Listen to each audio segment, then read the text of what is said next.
Je n'aurais jamais imaginé qu'une chose pareille puisse m'arriver. Le 17 février 2023, je me suis évanouie à l'hôpital. Mon cœur s'est arrêté pendant 7 minutes et 42 secondes. Durant cette période, j'ai vécu une expérience qui a complètement changé ma vision de la réalité et de la grandeur de la Cité du Vatican, révélant une vérité que je n'avais jamais imaginée. J'ai vu le temple de Lucifer caché au cœur de son architecture serpentine. J'ai vu des chambres secrètes consacrées à une puissance obscure et j'ai été témoin de la corruption au plus haut niveau. Maintenant que je suis de retour à la vie, je sens qu'il est de mon devoir de partager cette révélation, même si ce que je suis sur le point de révéler est difficile à croire. Mais avant de commencer, j'aimerais savoir d'où vous écoutez. Ce sera bien de se sentir plus proche, même si nous sommes physiquement éloignés. Et n'oubliez pas d'aimer et de commenter ce que vous avez pensé de ce témoignage d'expérience de mort imminente. Gardons la conversation ouverte et honnête afin que nous puissions apprendre les uns des autres sur cette chaîne. Je remercie tout le monde pour votre attention. Je m'appelle Sarah Bennett, j'ai 42 ans et je viens de Columbus, Ohio. J'ai été élevée dans la religion catholique et j'ai passé 12 ans dans une école catholique. Pendant un temps, j'ai même envisagé de devenir religieuse avant de rencontrer mon mari, Michael, avec qui j'ai 2 enfants. J'ai travaillé comme infirmière à l'hôpital méthodiste de Riverside pendant 15 ans. Le 17 février 2023, je travaillais de nuit alors que, comme d'habitude, l'équipe était surchargée de travail et que je n'avais pas eu de pause depuis plus de 6 heures. J'ai commencé à avoir des vertiges en examinant un patient, mais je l'ai ignoré. Sur le chemin du retour vers le poste des infirmières, ma vision est soudainement devenue et je me suis évanouie. J'ai découvert plus tard que j'avais souffert d'une nerve grave. Un caillot de sang s'était déplacé jusqu'à mes coupant l'apport d'oxygène mon corps. Mon cœur s'est arrêté pendant 7 minutes et 42 secondes jusqu'à ce que les médecins puissent me réanimer. Mais ces 7 minutes et 42 secondes n'étaient ni vides ni sombres. Ce que j'ai vécu pendant cette période était plus réel que tout ce que j'ai pu vivre dans le monde physique et j'ai besoin de le partager, même si cela me terrifie. Je sais que beaucoup, surtout au sein de l'Église, peuvent me traiter de fou ou de délirant, mais lorsque je me suis évanouie, j'ai ressenti un sentiment de libération, comme si j'avais été sous l'eau pendant longtemps et que j'avais finalement émergé à la surface. Il n'y avait ni douleur ni peur. Je marchais dans ce qui ressemblait à un tunnel de lumière douce et dorée. Je me sentais légère, en paix. Je me souviens avoir pensé « Voilà donc ce que ça fait de mourir ». Je n'avais pas peur, mais plutôt le sentiment de rentrer chez moi. Au bout du tunnel, une silhouette de lumière blanche rayonnante est apparue. En m'approchant, la lumière a pris forme et je l'ai reconnu immédiatement. C'était Jésus. Non pas le Jésus doux et idéalisé des peintures d'église, mais une présence puissante et souveraine qui rayonnait d'autorité et d'amour parfait. Ses yeux étaient remplis d'une telle compassion que j'ai commencé à pleurer, mais pas de larmes physiques. « Sarah, dit-il, tu es revenue à moi avant ton heure, mais j'ai quelque chose à te montrer, quelque chose que tu devras partager à ton retour. » J'étais confus. « Retourner? Je ne veux pas rentrer. Je veux rester ici avec toi. » Il souriait avec une tendresse qui touchait profondément mon cœur. « Ton travail n'est pas terminé, ma fille. Ce que je vais te montrer est difficile, mais nécessaire. Beaucoup de mes enfants sont trompés. Ils pratiquent leur culte dans des lieux qu'ils croient sacrés, mais ils ne voient pas ce qui se cache sous la surface. Jésus a tendu la main, et lorsque nous l'avons prise, nous avons été instantanément transportés. Nous sommes arrivés à la Cité du Vatican. Je l'avais déjà visitée une fois, il y a 20 ans, lors d'un pèlerinage avec mon église. Mais maintenant, je l'ai vu d'en haut, comme si je le voyais à vol d'oiseau. Je pouvais voir des motifs d'énergie circuler à travers et autour des bâtiments, des courants entrelacés de lumière et d'ombre. « Regardez attentivement, » dit Jésus. « Que vois-tu » En me concentrant, je me suis rendu compte que le complexe du Vatican était organisé selon un modèle spécifique. « C'est un serpent », murmurai-je. « Le Vatican a la forme d'un serpent. »« Oui, » répondit Jésus. « Maintenant, entrons. » En un instant, nous étions à l'intérieur de la salle d'audience Paul VI. Je me souvenais avoir vu des photos de cette pièce, mais je n'y étais jamais allée en personne. Maintenant, avec des yeux spirituels, j'étais à bout de souffle. L'intérieur du bâtiment ressemblait à la tête d'un serpent, avec 2 fenêtres en guise d'yeux et la scène courbée comme une bouche. Le plafond avait des motifs qui ressemblaient à des écailles. « Ce n'est pas une coïncidence, » dit Jésus. « Ceux qui ont conçu cela savaient exactement ce qu'ils créaient. » « Mais pourquoi? Pourquoi le Vatican construirait-il quelque chose comme ça ?» j'ai demandé. « car tous ceux qui dirigent l'Église ne me servent pas, répondit Jésus. Beaucoup servent les autres. Nous nous sommes dirigés vers l'avant de la salle, où une immense sculpture dominait l'espace. C'était tordu, chaotique. Des silhouettes émergeaient de ce qui semblait être de la roche en fusion. Ils l'appellent la résurrection, explique Jésus. Mais regardez bien, ce n'est pas une représentation de ma victoire sur la mort. C'est quelque chose de complètement différent. J'ai regardé la sculpture et j'ai réalisé qu'elle ne représentait pas une résurrection, mais quelque chose de beaucoup plus sinistre, des figures torturées, déformées, avec une figure centrale qui semblait démoniaque plutôt que divine. Je ne comprends pas, dis-je. Comment cela peut-il se produire au Vatican? Parce qu'en 1963, quelque chose s'est produit qui a changé le cours de mon Église sur Terre, a déclaré Jésus. Un rituel a été accompli, pas par tout le monde, mais par certains occupants des postes de grande influence, qui a invité une autre puissance dans ces salles. Il a touché mon front, et soudain j'ai pu voir une cérémonie se dérouler dans l'ombre, avec des participants vêtus de robes debout en cercle. Des chants latins résonnaient, faisant reculer mon esprit. Au centre du cercle, il n'y avait pas de croix, mais des symboles que je ne reconnaissais pas. Ils ont intronisé Lucifer au Vatican, a déclaré Jésus. Tous ceux qui servent dans l'Église ne le savent pas ou n'y ont pas participé. Nombre de mes véritables serviteurs au sein de l'Église catholique sont innocents et cherchent sincèrement à faire ma volonté. Mais au plus haut niveau, la corruption s'est installée. Pourquoi me montres-tu ça? J'ai demandé. Parce que cette farce doit être révélée. Regardez ici. Nous sommes allés dans une zone souterraine sous la basilique Saint-Pierre. Nous avons traversé des pierres solides comme si elles n'existaient pas, jusqu'à atteindre la nécropole du Vatican. C'est la nécropole, expliqua Jésus. Les touristes peuvent en voir des parties, mais pas la totalité. Il y a des sections cachées. Nous sommes descendus à travers des tunnels mal éclairés jusqu'à atteindre une zone scellée. Jésus fit un geste et soudain, je pus voir à travers le mur une chambre. À l'intérieur se trouvait un tombeau marqué de symboles non chrétiens. Il l'appelle « tombeau U », dit Jésus. Les archives officielles indiquent qu'il s'agit simplement d'une ancienne sépulture romaine, mais certains au Vatican connaissent sa véritable signification. J'ai regardé de plus près et j'ai vu des inscriptions qui semblaient alterner entre le latin et quelque chose de plus ancien. Le nom inscrit ici, poursuivit Jésus, est un titre donné à Lucifer dans les textes anciens, non pas Satan, comme beaucoup le croient, mais Lucifer, en tant que porteur de lumière, celui qui a promis la connaissance et la rébellion contre l'ordre divin. Pourquoi est-ce sous la règle de Saint-Pierre? J'ai demandé perplexe. Car ceux qui ont choisi cet endroit pour bâtir savaient exactement ce qu'ils faisaient, répondit Jésus. Bien avant le christianisme, cet endroit était un lieu de culte païen. Lorsque Constantin y établit l'Église, toutes les anciennes coutumes ne furent pas abandonnées. Certaines furent simplement cachées, préservées par ceux qui servaient de maîtres. Jésus m'a emmené encore plus loin, aux archives secrètes du Vatican, aujourd'hui connues sous le nom d'archives apostoliques. Ces archives contiennent des connaissances cachées, a-t-il expliqué. Des textes qui remettraient en question le récit officiel de l'Église, qui révéleraient la falsification des Écritures sacrées et la véritable nature de ceux qui ont infiltré mon Église. J'ai vu des étagères et des étagères remplies de documents, de parchemins et de livres, plus que ce qui semblait physiquement possible. Beaucoup de ces documents contiennent les récits originaux de mes enseignements, a déclaré Jésus. D'autres révèlent à comment certaines factions au sein de l'Église primitive ont délibérément modifié les doctrines pour maintenir le contrôle, mélangeant les pratiques païennes aux enseignements chrétiens et établissant une hiérarchie que je n'avais jamais voulu. Ce n'était que le début de la révélation. Jésus m'a montré comment la vérité a été déformée et comment le Vatican, depuis ses premiers jours, a caché des réalités profondes et sombres à ses disciples. Ce que Jésus m'a montré ensuite était encore plus troublant.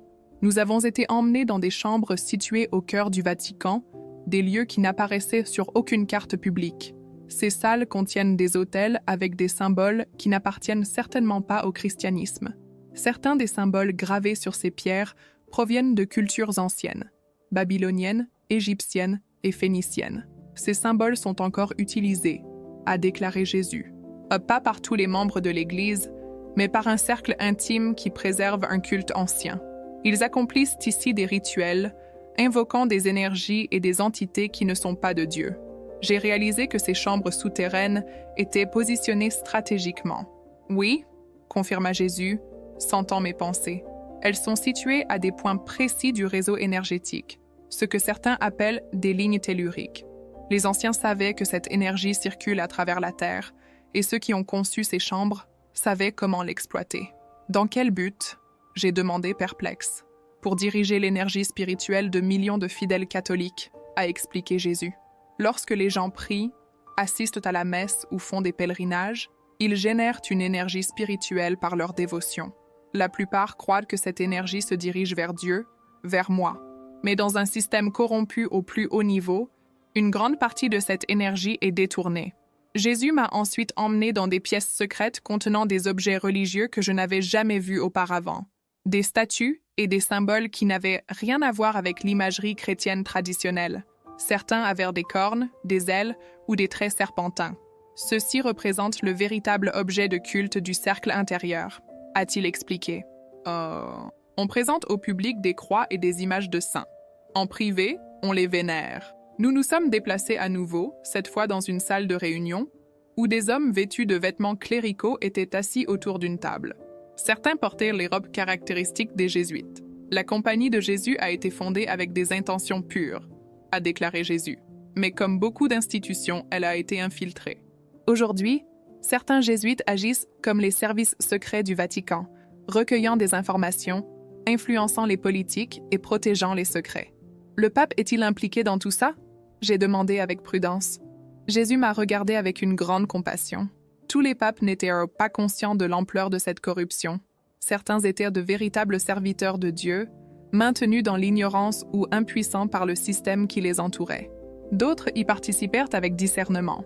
Je ne dirai pas à quelle catégorie appartient le pape actuel. Ce n'est pas l'objet de ces révélations. Nous avons ensuite été conduits à la Banque du Vatican, officiellement connue sous le nom d'Institut pour les œuvres de religion. Ici, l'argent vient de dons, d'investissements et parfois de sources plus obscures, explique Jésus. Cette institution a été utilisée pour blanchir de l'argent pour des organisations criminelles, financer des opérations secrètes et maintenir l'influence du Vatican à l'échelle mondiale. Jésus m'a montré les liens financiers du Vatican avec de puissantes familles mondiales, des systèmes bancaires internationaux et même des agences de renseignement dans divers pays. Le Vatican fonctionne comme une cité-État souveraine, a-t-il poursuivi. Cela lui confère l'immunité diplomatique, lui permettant de déplacer des personnes et des ressources sans le contrôle qui s'appliquerait à d'autres pays. Ce privilège a été abusé par ceux qui servent les ténèbres plutôt que la lumière. Puis Jésus m'a emmené dans une chambre où j'ai vu du matériel astronomique. Le Vatican s'est toujours intéressé aux étoiles, a-t-il déclaré. Pas seulement à des fins scientifiques, mais aussi parce que certaines dates et heures rituelles sont déterminées par les mouvements célestes. Le télescope de technologie avancée du Vatican en Arizona, baptisé Lucifer, ne sert pas uniquement à observer les galaxies lointaines. Lucifer? J'ai demandé, choqué. Il l'appelait vraiment comme ça? Cela signifie Grand télescope binoculaire utilitaire proche infrarouge avec caméra et unité de champ intégrée pour la recherche extragalactique, a expliqué Jésus. L'acronyme n'est pas un hasard. Ceux qui le connaissent en comprennent le sens. Nous sommes allés sur la place Saint-Pierre, où Jésus m'a montré l'énorme obélisque au centre. Cet obélisque a été pris à Héliopolis en Égypte, a-t-il déclaré. J'ai regardé autour de moi et j'ai remarqué que la forme du carré était conçue avec des motifs géométriques spécifiques qui formaient une étoile à 8 branches, un ancien symbole associé au culte babylonien. La cité du Vatican tout entière est construite selon la géométrie sacrée, explique Jésus. Mais sacrée pour qui? Pas pour moi. Ce sont des alignements utilisés en magie rituelle, conçus pour canaliser les énergies et établir des connexions avec les forces spirituelles opposées à Dieu. Nous sommes allés à la salle du trône papal, où Jésus m'a montré la chaise de Pétri, la chaise de Saint-Pierre. La structure dorée et ornée entourait le trône, avec des personnages qui semblaient engloutis par les flammes. « Regardez au-delà de l'explication officielle, » dit Jésus. « Que vois-tu » En regardant de plus près, les éléments décoratifs ont commencé à se transformer. Les rayons dorés semblèrent se transformer en forme démoniaque, s'étendant autour du trône dans une scène qui ressemblait plus à une représentation chaotique de l'enfer qu'à une vision céleste. Le symbolisme ici est double, explique Jésus. Pour les non-initiés, il représente la gloire divine. Pour ceux qui ont des yeux pour voir, il représente toute autre chose. Jésus m'a ensuite montré les insignes papaux, les robes ornées, les mitres en forme de tête de poisson, le bâton surmonté d'un crucifix torsadé. Rien de tout cela ne vient de mon enseignement, dit Jésus. Ce sont des adaptations de vêtements sacerdotaux païens de Babylone, d'Égypte et d'autres anciennes religions à mystère. L'Église n'a pas éliminé ces symboles. Elle les a absorbés et leur a donné de nouveaux noms. Nous avons voyagé à travers le temps et l'espace, et Jésus m'a montré des scènes de l'histoire du Vatican. L'Inquisition, les croisades, les alliances avec les dictateurs et la protection des criminels de guerre après la Seconde Guerre mondiale. Ces actions n'ont pas été faites en mon nom, même si elles prétendaient l'être, a déclaré Jésus. Il s'agissait d'exercices de pouvoir, de contrôle et, parfois, de vengeance contre ceux qui menacèrent de révéler la vérité.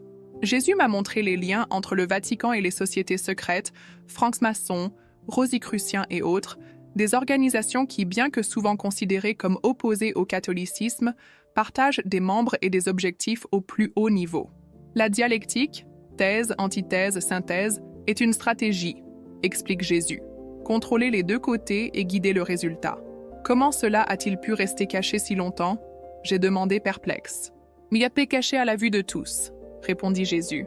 Les symboles sont visibles par tous, mais on les présente comme de l'art, de la tradition, du symbolisme religieux. La plupart des gens ne se demandent jamais pourquoi ils leur font confiance. Et ceux qui les remettent en question sont marginalisés, discrédités, voire pire. Jésus m'a ensuite montré la porte sainte de la basilique Saint-Pierre, la porte scellée qui n'est ouverte que pendant les années du jubilé. Ce n'est pas seulement une tradition, a dit Jésus. Dans la pratique ésotérique, une porte scellée représente une barrière entre les mondes. La cérémonie d'ouverture de la porte est une invitation rituelle. Une invitation pourquoi? J'ai demandé, curieux.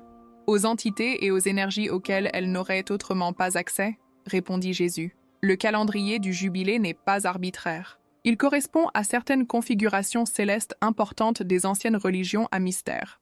Nous sommes allés dans une chapelle où j'ai entendu des prêtres chanter en latin, et la vérité que Jésus m'a montrée est devenue encore plus claire.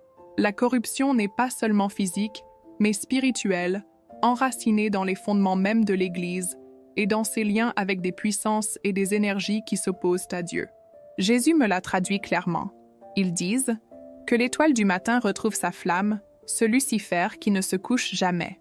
J'étais incrédule. Invoquant-il ouvertement Lucifer dans l'Église? J'ai demandé, choqué. Jésus répondit calmement, « On l'appelle l'étoile du matin, mais le contexte et l'intention sont essentiels en matière spirituelle. Cette liturgie est restée inchangée pendant des siècles, même lorsqu'il y a eu des occasions de la clarifier ou de la supprimer. Ceux qui la comprennent en connaissent le véritable sens. Ce qui s'est passé ensuite était encore plus inquiétant. Jésus m'a montré l'implication croissante du Vatican dans la technologie moderne, l'intelligence artificielle, les systèmes d'identité numérique et les technologies de surveillance.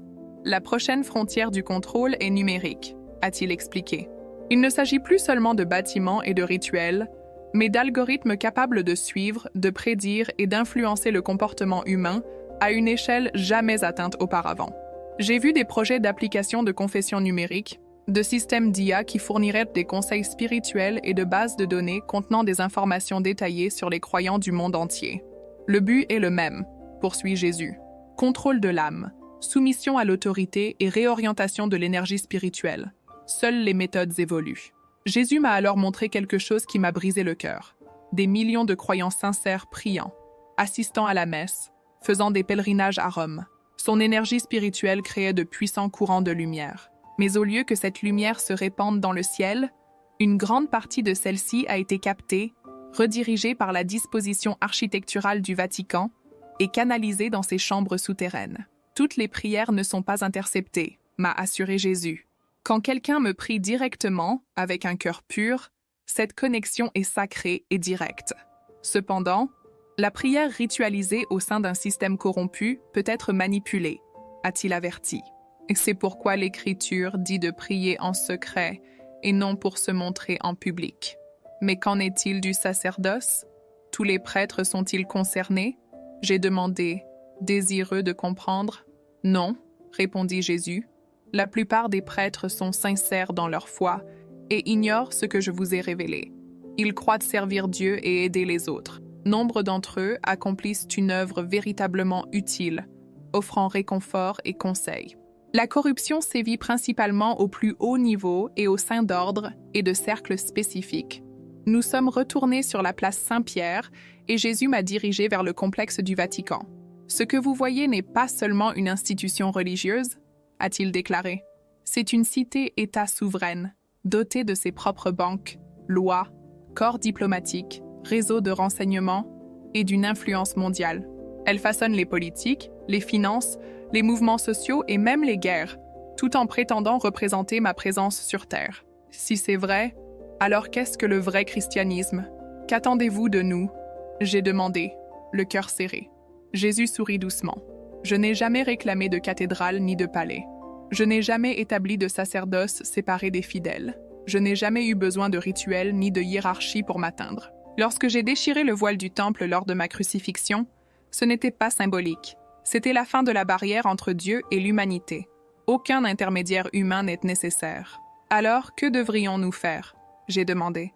Revenez à la simplicité de la relation directe avec Dieu, répondit-il. Aime Dieu de tout ton cœur, de toute ton âme, de tout ton esprit et de toute ta force. Aime ton prochain comme toi-même. Prends soin des pauvres, des marginalisés, des personnes souffrantes. Cherche la vérité. Dis la vérité. Vis la vérité. Lis les Écritures par toi-même. Prie Dieu directement et rassemble-toi avec d'autres personnes qui me cherchent sincèrement, non pour l'apparence ou le prestige, mais pour une communauté authentique et une croissance. Jésus m'a alors montré des versets spécifiques de la Bible. Dans Matthieu 6,6, il dit « Mais quand tu pries, entre dans ta chambre, ferme ta porte et prie ton Père qui est là dans le secret. Alors ton Père, qui voit dans le secret, te le rendra. » Dans Jean 4, 23, 24, l'heure vient, et elle est déjà venue, où les vrais adorateurs adoreront le Père en esprit et en vérité, car ce sont de tels adorateurs que le Père cherche. Dieu est esprit, et il faut que ses adorateurs l'adorent en esprit et en vérité. Dans 2 Corinthiens 11, 14, 15, et cela n'est pas étonnant, puisque Satan lui-même se déguise en ange de lumière. Il n'est donc pas étonnant que ses serviteurs aussi se déguisent en serviteurs de la justice. Anne est peut-être plus important encore, 1 Jean 4, 1. Bien-aimés, n'ajoutez pas foi à tout esprit, mais éprouvez les esprits pour savoir s'ils sont de Dieu, car plusieurs faux prophètes sont venus dans le monde. Jésus poursuivit, sa voix devenant encore plus ferme. La tromperie que je vous ai montrée dépasse le cadre du Vatican. Elle touche de nombreuses institutions religieuses qui ont remplacé la relation authentique avec Dieu par le rituel, la vérité par la tradition et le lien direct avec le contrôle hiérarchique. Le Vatican n'est qu'une manifestation, certes puissante, mais importante, d'une bataille spirituelle plus vaste. Y a-t-il un espoir de réforme? J'ai demandé, plein d'inquiétude. Oui, répondit Jésus, le regard plein d'espoir. Il y a de vrais croyants dans chaque institution, y compris l'Église catholique. Tous n'ont pas fléchi le genou devant Baal. Tout comme au temps d'Élie, lorsque Dieu a préservé 7000 personnes qui refusèrent de se prosterner devant de faux dieux, il y a encore des personnes au sein de ces institutions qui me servent fidèlement, luttant souvent contre la corruption qu'elles voient. Priez pour elles. Leur combat est rude. Jésus a ensuite expliqué quelque chose de profond sur l'architecture spirituelle. Tout au long de l'histoire, ceux qui comprenaient les principes spirituels les ont codifiés dans des structures physiques. Le temple de Jérusalem a été conçu selon des spécifications divines pour faciliter le véritable culte. De même, les systèmes corrompus conçoivent leurs structures pour servir leurs propres objectifs. L'architecture du Vatican, son agencement, ses symboles et ses alignements géométriques est la manifestation physique d'un système spirituel conçu non pas pour relier les gens à Dieu, mais pour rediriger leur énergie spirituelle. Alors, que pouvons-nous faire des autres symboles que l'on retrouve dans le catholicisme? La croix, la colombe, l'agneau? J'ai demandé, essayant de comprendre plus profondément. Les symboles chrétiens originels avaient des significations claires qui pointaient vers moi et vers mon sacrifice, a déclaré Jésus.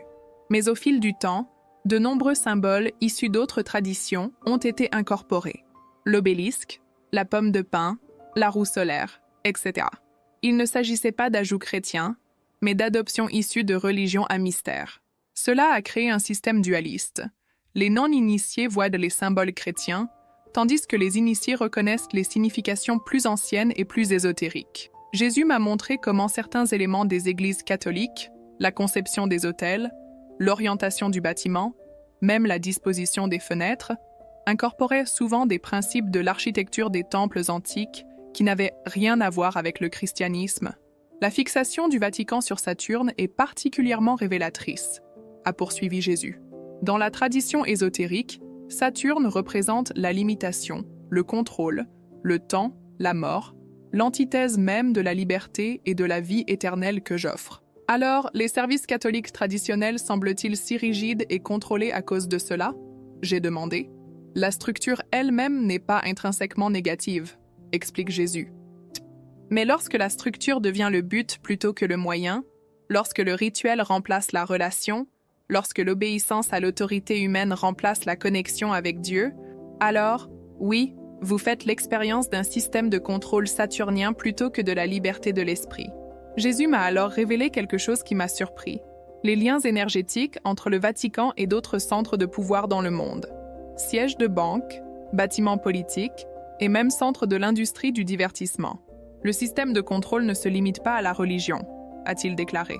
Cela s'étend à la finance, à la gouvernance, à l'éducation, à la médecine, au divertissement, autant de systèmes majeurs qui influencent la conscience humaine. La religion n'en est qu'un pilier crucial, prétendant représenter le divin mais capable de contourner la pensée critique en faisant appel à la foi. Jésus m'a montré comment le Vatican entretenait des relations avec de puissantes familles de lignées qui contrôlent toujours les finances et la politique mondiale. Ces connexions ne sont pas une coïncidence, a-t-il déclaré. Ils représentent une lignée d'influence ininterrompue qui remonte à Babylone et au-delà. Les noms et les formes changent, mais le système perdure. Pourquoi me montres-tu tout ça? J'ai demandé, confus. Que dois-je faire de cette connaissance? Tu retourneras dans ton corps, dit doucement Jésus. Quand cela se produit, partagez ce que vous avez vu. Tout le monde ne vous croira pas. En fait, beaucoup rejetteront votre témoignage. Mais certains auront des yeux pour voir et des oreilles pour entendre. Certains s'interrogent déjà, sentant que quelque chose cloche dans le système auquel ils ont fait confiance. Vos paroles confirmeront ce que leur esprit a discerné. Mais je ne suis personne, protestai-je. Je n'ai ni tribune, ni influence, ni référence. Qui m'écoutera? C'est exactement pour cela que tu as été choisi, sourit Jésus. J'ai toujours travaillé avec les humbles, les ignorés, ceux qui sont disqualifiés par les normes du monde. Souvenez-vous, j'ai choisi les pécheurs, pas les pharisiens, les collecteurs d'impôts, pas les prêtres du temple. Sa simplicité rend son témoignage puissant, car il ne peut être attribué à l'ambition ou à la compétence personnelle. Jésus a alors touché mon cœur et j'ai senti un amour immense couler en moi. Un amour plus profond et plus pur que tout ce que j'avais jamais connu. Souviens-toi de cet amour, dit-il. Face au rejet, aux critiques et même aux menaces, rappelez-vous que c'est ce que je ressens pour tous mes enfants, même ceux qui sont prisonniers de systèmes corrompus, même ceux qui ont choisi de servir les ténèbres. Je désire que tous parviennent à la connaissance de la vérité et de la liberté en moi. Comment puis-je éviter de tomber dans la peur ou la haine lorsque je partage ces choses? J'ai demandé. Dis la vérité avec amour, répondit Jésus, non pas pour condamner des individus, mais pour dénoncer les systèmes qui les maintiennent en esclavage. Non pas avec du sensationnalisme ou des théories du complot, mais avec un réel souci des âmes. Rappelez-vous toujours, la véritable bataille n'est pas contre la chair et le sang, mais contre les principautés, les autorités et les dirigeants des ténèbres de ce monde, contre les esprits méchants dans les lieux célestes. Jésus a cité Éphésiens 6:12 et a ajouté « La tromperie suprême n'est pas seulement la corruption des institutions religieuses, mais la séparation de l'humanité de la communion directe avec Dieu. Elle consiste à convaincre les gens qu'ils ont besoin d'intermédiaires, de rituels et d'institutions pour m'atteindre, alors que je suis à portée de leur souffle. » Jésus m'a ensuite montré une vision finale, un réveil mondial. J'ai vu des gens dans chaque nation commencer à se poser des questions, à chercher la vérité directement, plutôt que par des canaux autorisés. Ils ont commencé à se connecter personnellement à Dieu, sans intermédiaire, sans institution. Cela se produit déjà, dit Jésus.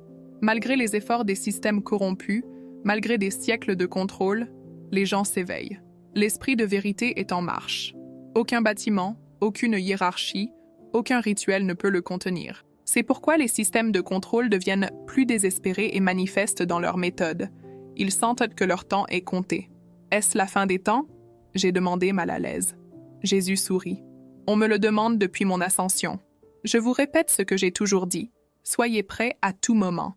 Que ce soit la fin de toute chose ou simplement la fin d'une époque, vivez dans la vérité, l'amour et la liberté que je vous offre. Avec ces mots, Jésus m'a embrassé et j'ai ressenti un sentiment d'être tiré en arrière, loin de lui, à travers le tunnel de lumière, et soudain, la douleur choquante et le chaos de mon corps ressuscité. J'ai haleté, m'étouffant avec le tube dans ma gorge. Les machines émettèrent des bips, les gens criaient, et les lumières vives de l'hôpital m'aveuglaient après la douce lueur du royaume spirituel. Les jours suivants ont été un véritable tourbillon de tests, de membres de la famille inquiets et de médecins exprimant leur étonnement face à mon rétablissement. Le caillot aurait dû me tuer, ont-ils dit. Le manque d'oxygène dans mon cerveau aurait dû causer des dommages permanents. Au lieu de cela, il a connu une guérison miraculeuse, sans aucun trouble cognitif détectable. Au cours des semaines suivantes, j'ai commencé à écrire tout ce dont je me souvenais. La clarté de l'expérience ne s'est pas estompée comme le font les rêves. Au contraire, certains détails sont devenus encore plus clairs à mesure que j'ai eu le temps de les traiter. J'ai partagé mon histoire avec un petit cercle d'amis de confiance et les réactions ont été mitigées. Certains ont pensé qu'il s'agissait d'hallucinations causées par un manque d'oxygène. D'autres ont écouté avec un esprit ouvert, reliant ce que j'ai vu aux questions qu'ils se posaient déjà sur la religion institutionnelle. Certains ont réagi avec peur, m'avertissant de ne pas partager de telles idées dangereuses. Mais je sais ce que j'ai vécu, je sais qui j'ai rencontré, et je connais l'amour que j'ai ressenti en sa présence.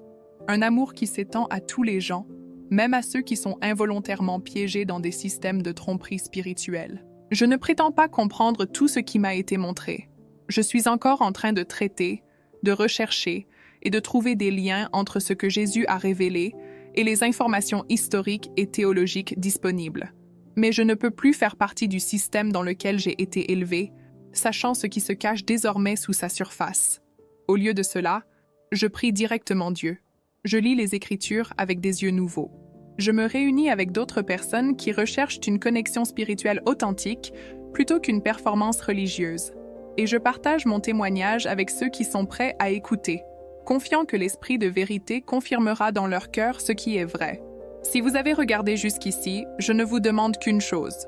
Ne vous contentez pas de me croire sur parole. Faites vos propres recherches. Remettez en question ce qu'on vous a enseigné. Regardez les symboles, l'architecture, l'histoire avec des yeux nouveaux. Et surtout, recherchez une connexion directe avec le divin plutôt que de compter sur des intermédiaires humains. Comme Jésus me l'a dit, vous connaîtrez la vérité et la vérité vous rendra libre. Jean 8, 32.